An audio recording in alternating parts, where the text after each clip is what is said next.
In East Anglia and southeastern Britain, it's been one of the driest springs ever. And while some might be enjoying the early barbecues and picnics, it's not been good news for those who rely on those April showers, like our farmers. In fact, next week the government's holding a water summit to make sure we're properly prepared for prolonged dry conditions. With reports of reservoir levels and river flows dropping across the country, should the UK then be preparing for a prolonged drought this summer?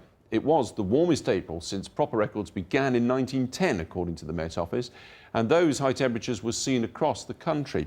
And we saw about half the rainfall we usually get in that month, just 53% of normal levels.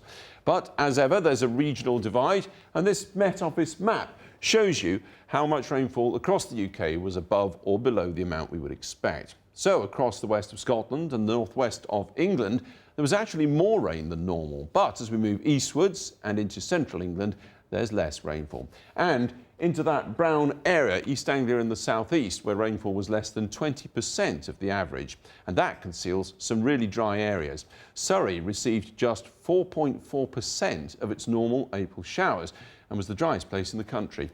Kent had its third driest April on record, with only 5.3 millimetres during the whole month. Bad news then for Clive Baxter, a farmer in Kent who supplies Waitrose, Morrisons and Sainsbury's with apples, and he's worried he may lose his newly planted orchard of 15,000 trees.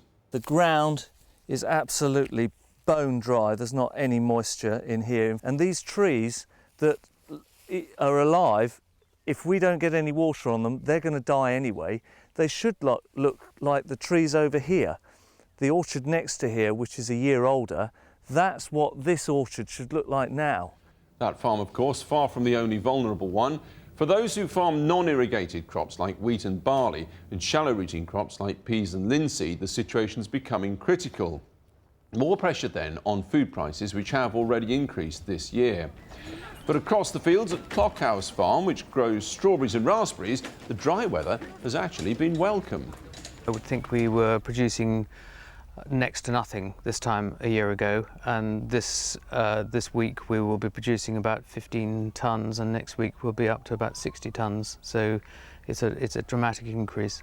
The production of soft fruits, established apples and pear trees has increased on the whole.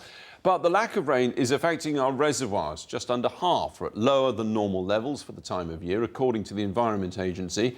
But despite the dry conditions, the water companies are convinced hosepipe bans of the type seen back in the 1976 heatwave won't be repeated this summer. They put this down to extra investment in new reservoirs.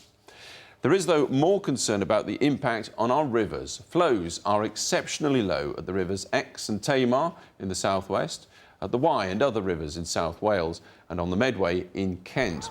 In fact, water flows are below normal at virtually all the sites which the Environment Agency monitors.